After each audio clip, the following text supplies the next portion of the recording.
नमस्कार, लाइव बिहार का evening bulletin देख रहे हैं आप। आपके साथ मैं स्नेहा गुप्ता। खबरों की करते हैं शुरुआत। सबसे पहले बात करेंगे बिहार बीजेपी की कार्य समिति की बैठक में, जो कि सम्राट चौधरी की अध्यक्षता में हुई, जहां पे सम्राट चौधरी ने सरकार की सफलताएं गिनवाई और विपक्ष पर हमला बोला। इस कार्यक्रम में भारतीय जनता पार्टी के कई बड़े नेताओं ने शिरकत की और 3000 से ज़्यादा कार्यकर्ता इस कार्यक्रम में पहुंचे थे, जहां पर 2025 के विधानसभा चुनाव को लेकर मंथन भी हुआ। और इस दौरान सम्राट चौधरी ने लालू यादव पर निशाना साधा और लालू यादव को लोकतंत्र का हत्यारा बता दिया। दूसरी खबर की ओर बढ़ते हैं और बात करेंगे वीआईपी सुप्रीमो मुकेश सहनी की।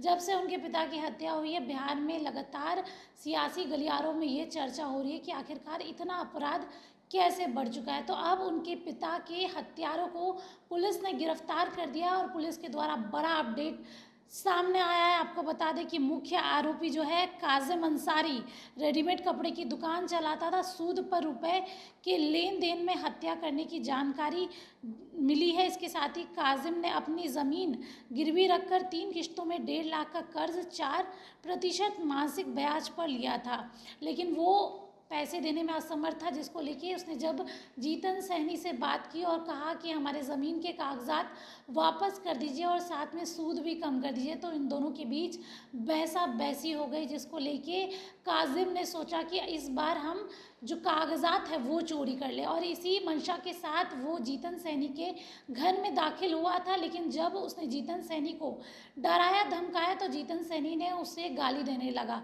जिसके बाद जो है काजिम जो है गुस्से में आ गया और उसने उनकी हत्या कर दी।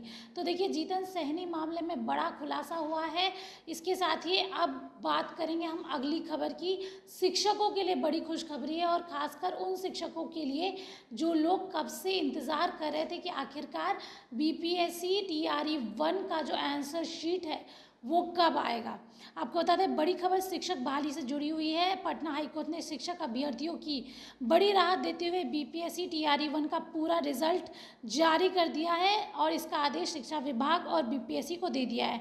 दरअसल बीपीएससी टीआरई 1 के अभ्यर्थी ने पटना हाईकोर्ट में याचिका दाखिल कर बीपीएससी टीआरई 1 का पूरक रिजल्ट जारी करने की मांग की थी। अभ्यर्थियों की मांग पर सुनवाई करते हुए कोर्ट ने उन्हें बड़ी राहत दी है। तो सीधे तौर पे आप देखिए, बीपीएससी टीआरई 1 के अभ्यर्थियों के लिए बड़ी खुशखबरी है। अब उनका पूरा रिजल्ट जारी हो चुका है, जिसको लेके लगातार सुप्रीम कोर्ट में बातें चल रही थी। अब बढ़ते हैं अगली खबर की ओर। बिहार में लगातार कानून व्यवस्था जो है कहीं ना कहीं ख़राब होते हुए नज़र आ रहा है और इसी दौरान जिस समय जीतन सहनी की हत्या कर दी, जो कि वीआईपी सुप्रीमो मुकेश सहनी के पिता है, उसके बाद लगातार नीतीश सरकार निशाने पर है। आपको बताया कि बिहार में कानून व्यवस्था को लेकर सियासत तेज हो गई। विपक्ष लगातार नीतीश सरकार को कानून व्यवस्था पर आईना दिखा रहा है। वहीं राजद राज्य के अलग अलग हिस्सों में हो रहे आपराधिक घटनाओं को लेकर नीतीश पर हमलावर है। इसी बीच राजद के मुख्य प्रवक्ता शक्ति यादव ने कहा है कि बिहार को अपराधियों ने पूरी तरीके से जकड़ लिया है। सूबे में अपराध सिर चढ़ के बोल रहा है। उन्होंने कहा, विपक्ष की बात तो छोड़िए, भाजपा के कई सांसद और विधायक को बिहार की पुलिस पर भरोसा नहीं रहा है, कोई सुरक्षित नहीं है। राजद के मुख्य प्रवक्ता शक्ति यादव ने कहा है, इसका कारण यह है कि पुलिस महकमे में एक रिटायर्ड अधिकारी अपने जूते की नोक पर चला रहा है। पुलिस विभाग में डीजी एडी अधिकारी जो है नहीं चल रहा है। इसके साथ ही सीधे तौर पे अब देखिए, शक्ति यादव ने मोर्चा खोल दिया है और उन्होंने कहा है कि अपराधी जो है अब बेलगाम हो चुके हैं। अब बढ़ते हैं अगली खबर। और 20 जुलाई को जो है विपक्ष विरोध प्रदर्शन करेगा, जिसको लेके लगातार जो बातें हैं वो सामने आ रही है। 20 जुलाई को विपक्ष के द्वारा प्रतिरोध मार्च निकालने की घोषणा के बाद सत्ता पक्ष आक्रामक हो गया है। मंत्री रत्नेश सदा ने कहा है, जो विरोध मार्च निकालने की बात करे वो अपने शासनकाल को याद कर ले, सीधे तौर पे 15 साल के इतिहास को पलट कर देख ले। उन्होंने कहा कि नीतीश कुमार के शासनकाल में अगर आपराधिक घटनाएं होती हैं तो तुरंत कार्रवाई होती है और अपराधी पकड़े जाते हैं और जेल के भीतर भेजे जाते हैं। तेजस्वी यादव द्वारा नीतीश को बेबस और लाचार कहने पर मुख्यमंत्री नीतीश कुमार की बातें भी जो सामने आई थी। सीधे तौर पे तेजस्वी यादव ने कह दिया था कि बिहार के जो मुख्यमंत्री है बेबस और लाचार है। अब इस पे मंत्री रत्नेश सदा काफ़ी ज़्यादा गुस्से में नज़र आ रहे हैं और सीधे तौर पे कह दिए हैं कि अपना शासनकाल याद कर लीजिए। अब बढ़ते हैं अगली खबर की ओर और बात करेंगे गया में जिस तरीके से युवाओं को रोजगार दिया जाने के लिए आयोजित कार्यक्रम में क्या कुछ होगा और किस तरीके से जो युवा है उनको रोजगार मिलेगा। गया में रोजगार शिविर का आयोजन किया गया है। रोजगार शिविर गया स्थित अवर प्रदेशक नियोजित में परिसर में आयोजित किया गया है। 19 जुलाई को यह कार्यक्रम आयोजित किया गया। आपको बता दें कि लॉजिस्टिक क्षेत्र की कंपनियों में कैरियर बनाने का यह युवकों के पास सुनहरा मौका है। वहीं चयनित होने के बाद व्यक्तियों को सम्मानित जगहों पर जॉब मिलेगी। मैट्रिक और इंटर उत्तीर्ण युवाओं के लिए यह सुनहरा मौका।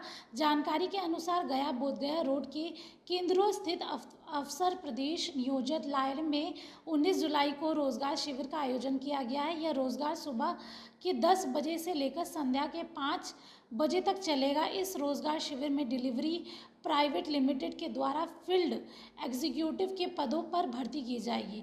तो सीधे तौर पे देखिए, गया में रोजगार शिविर का आयोजन किया गया है जहां पर लोगों को जॉब मिलेगा। कल के दिन ये बहुत सुनहरा अवसर है गया के लोगों के लिए, गया के उन रोजगार जो खोज रहे हैं युवाओं के लिए, उनके लिए भी बड़ी खबर है। बढ़ते हैं अगली खबर की ओर।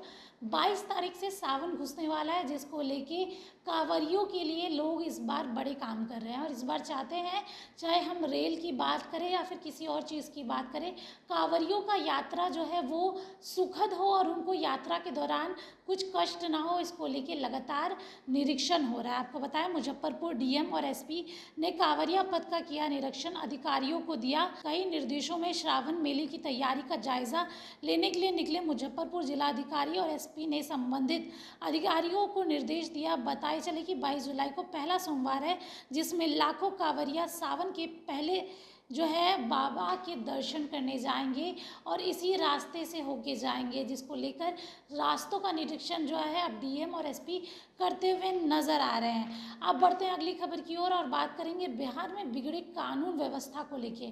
और इस बार जिस तरीके से वीआईपी सुप्रीमो मुकेश सहनी के पिता की हत्या कर दी गई, उसके बाद से लगातार कानून व्यवस्था पे बड़ा सवाल उठ रहा है। पिछले कुछ समय से बिहार की कानून व्यवस्था को लेकर सवाल उठ रहा है। ऐसे में मुख्यमंत्री नीतीश कुमार ने शुक्रवार को उचित स्तरीय बैठक बुलाई है। डीजीपी के साथ साथ सभी जिलों के डीएम और एसपी भी इस मीटिंग में जुड़ेंगे। मुख्यमंत्री नीतीश कुमार ने लोकसभा चुनाव के बाद बिगड़ती कानून व्यवस्था को लेकर हाई लेवल की बैठक बुलाई है। सीएम आवास में आला अधिकारियों के साथ 19 जुलाई को यह बैठक होगी, जिसमें सभी जिलों के डीएम और एसपी जो है वो वीडियो कॉन्फ्रेंस के ज़रिए जुड़ेंगे। और साथ में ये बैठक इसलिए भी ज़रूरी है क्योंकि बिहार में बेलगाम अपराध हो रहा है।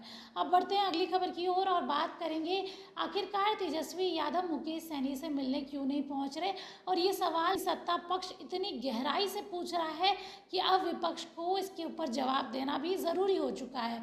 कहीं ना कहीं जिस तरीके से लोकसभा चुनाव में मुकेश सहनी और तेजस्वी यादव दोनों ही नेता थे जो विपक्ष के नज़र आ रहे थे, लेकिन जब मुकेश सहनी के साथ इतनी बड़ी वारदात हुई तो तेजस्वी यादव उनसे मिलने नहीं पहुंचे, जिसको लेकर सत्ता पक्ष कई आरोप लगा रहा है। लेकिन एक वीडियो अब सोशल मीडिया पे तेज़ी से वायरल हो रहा है, जहां पे तेज प्रताप यादव जो है मुकेश सहनी से बात करते हुए नज़र आ रहे हैं वीडियो कॉन्फ्रेंस के ज़रिए। और ये वीडियो जब से वायरल हो रहा है तब से जो सत्ता पक्ष है उनके मुँह में कहीं ना कहीं चुप्पी साध ली है, क्योंकि ये वीडियो के ज़रिए तेज प्रताप यादव जो है सारी इंफॉर्मेशन ले रहे हैं, सारी जानकारी ले रहे हैं और क्या कुछ अपडेट है वो भी ले रहे हैं। अब बढ़ते हैं अगली खबर की ओर और बात करेंगे झंझारपुर के पूर्व विधायक गुलाब यादव की, जहां पर ईडी ने बताया आपको छापेमारी की इनके कई ठिकानों पे, जहां पे मीडिया रिपोर्ट्स के अनुसार कई खबरें चलाई गई कि इनके घर से 4 करोड़ रुपए बैंक अकाउंट में बरामद हुए, साथ में कई दस्तावेज।